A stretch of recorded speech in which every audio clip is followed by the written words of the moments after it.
Hey, this is Chris. Hope you're doing well, and welcome to Popcorn Finance, the show where we discuss finance and about the time it takes to make a bag of popcorn.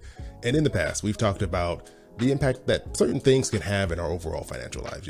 I've covered how low credit scores can impact a ridiculous number of things in your life. We had a whole series on healthcare with Chrissy Snodgrass and the impact of medical debt. And today we're going to discuss algorithms and the impact that they could have on your ability to rent your next apartment. And joining me in this conversation, I'm very excited to have on Mr. Robb Dunewood. How's it going? It is so good to be here. It's funny, we talked about this in the green room. We've been following each other for a while. Today is the first time we've actually physically had a conversation that wasn't just going back and forth in, I think, Twitter or email or what have you. So it's good to be on with you. I know, been a big fan of your work for years, so I'm excited you agreed to come on.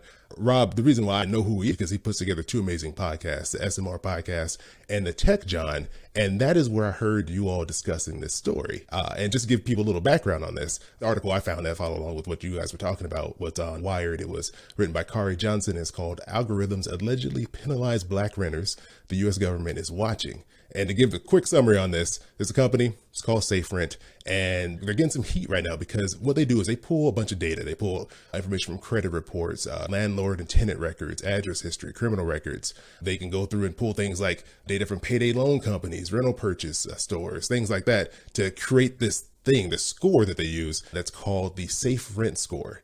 And there's this class action lawsuit that's being brought up against them because there's people who are found or people are claiming, we'll say because this is still in process, they're alleging that it disproportionately gives lower scores to Black and Hispanic applicants. Just to kick things off, because this is not a tech show, so a lot of people may not understand just some of the terms I'm throwing out there. So I think the big one is algorithm.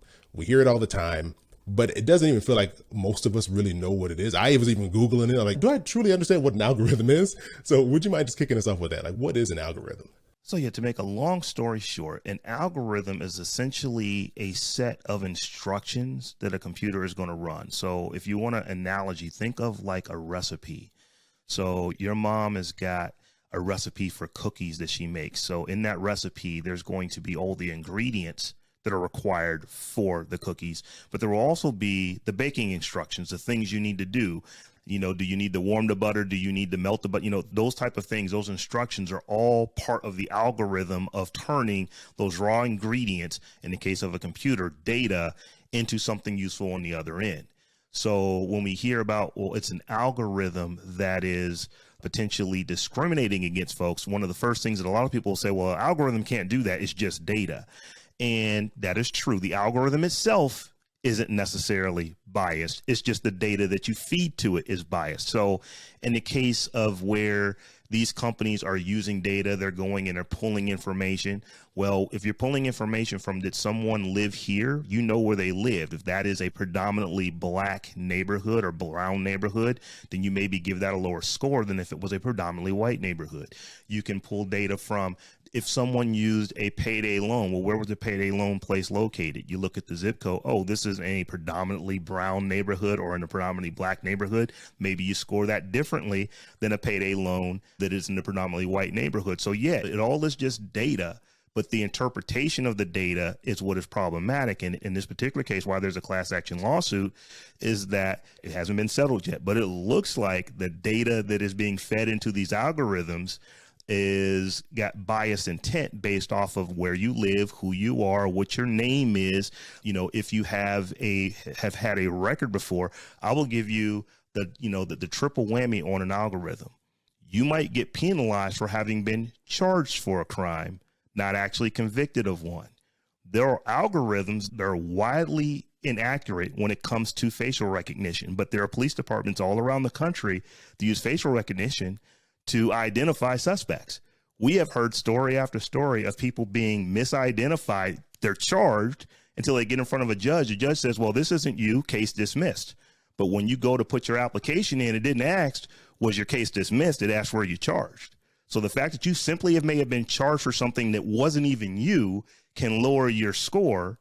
And that ultimately keeps you from getting an apartment. And it just so happens that things like that, facial recognition mismatches, happen way more with Black and brown women and men than they do with white men and women. So just so many things that go into this to where, yes, the algorithm itself isn't necessarily biased, but the way you interpret the data that the algorithm is fed can be. And that's what leads to problems. In the lawsuit, one of the plaintiffs, she stated that she was denied renting an apartment allegedly because the safe rent score that was being provided to the landlord was too low to get her qualified for this apartment. But she was able to provide 16 years of proof that, hey, look, I've been paying my rent on time for 16 years. Look, doesn't this count for anything? And they're basically like, well, no, score was too low. Too bad. So once again, let's go back to the algorithm. So the fact that, did you pay your rent on time for, in her case, 16 years, 15, 16 years? Yes. You would think that's where it stops. Well, we're going to give you 1 point for every year that you've paid your rent on time. But where did you pay your rent on time? What was the zip code that you paid it in? Oh, it was in this neighborhood. Well, we're going to score that neighborhood. We're going to give that a multiplier of 0.7. So even though you've had someone who has paid their bills on time for over a decade and a half, it could be scored lower just because of where the rent was being paid.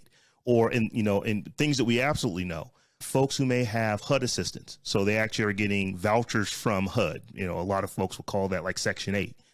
They're making their payments on time, but because you are on Section 8, because you're getting a HUD voucher, we're going to discount the fact that you actually are making your payments on time. We're going to discount it because you have this service that is helping you make your payments on time. That can adversely affect your score. So that one thing doesn't necessarily, say that it is, biased against Black and brown people. But when you add up this thing and that thing and the other thing, over time, I can basically figure out whether you are white or Black, Hispanic or Asian in about 7 questions if you answer honestly, without ever asking you your race. So this is where algorithms become problematic. It's not the questions that are being asked, it's how the data is being interpreted based off of the input that's put into them. It's 2023. We're seeing technology continue to evolve as it always does. And there's also these tools, these algorithms, these services, these companies that pop up who are trying to, utilize the data that's so easily available now on all these people to simplify or change these processes, right? So, but there's these underlying issues that can pop up, especially with something as important as finding a place to live. That's huge.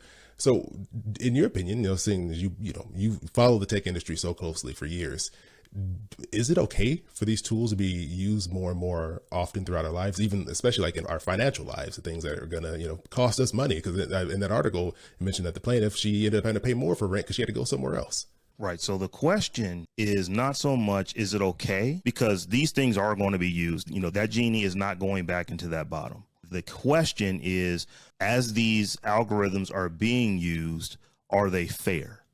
Are they balanced? So in this particular case, the government is looking at this because they want to make sure that they're not violating the housing, with the Housing Rights Act. Well, I believe that was back in 68. So we're going back 54, 55 years ago from when we've had laws on the books to prevent this kind of thing. And what was interesting to me is this company is not saying that, no, we're not doing anything.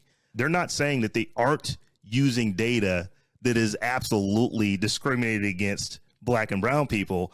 They're saying we don't make the decisions, therefore the law doesn't apply to us.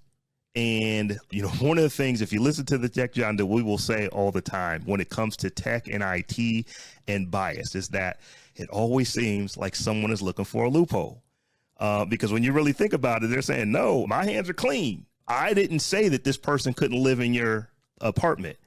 We just made a recommendation based off of these metrics that this person shouldn't live there. The landlord actually made the determination on whether or not this person could actually be rented to or not. And I'm hoping that the courts are going to look at that and say, no, that doesn't fly, but you don't know yet. So you're absolutely right. This can determine whether you can live in a place or not. As the story goes, this woman had to pay an additional $200 per month and move to a less safe neighborhood, in order to find housing because of what we believe this algorithm is doing. But it will be interesting to see how this case plays out and if they do put responsibility on the companies that generate these scores, right? Because here's the thing, you put out a tool, people are going to start relying on it. If it makes things more convenient for them, they're going to be like, well, sure, this seems like a great way to go and make some decisions and take something off my plate, not really caring to dig in to make sure that what this, service is doing is fair and balanced, because, that is probably not high up on the priority list. No, and from the landlord's standpoint, and I'm not saying what the landlord did is right or wrong. The land, in this particular case, I'll just go with the data that we have. The landlord, the score says I shouldn't rent to this person, therefore we're not going to. So from their standpoint, well, no, I'm not being racist. The software told me I shouldn't rent to this person. I don't know why it said it. It's just what it said. So you're kind of in this cat and mouse. Well, who is to blame here? And at the end of the day, it'll probably be a combination of the two. If the court case goes like what many scholars are saying it's going to go, to where, no, you're not going to be able to hide to say you didn't make the decision. The fact that you consulted the person who made the decision, you're still going to be found liable. That's what we think is probably going to happen. We don't know until this gets litigated out. But it goes back to your original, premise when I said, well, that's the wrong question.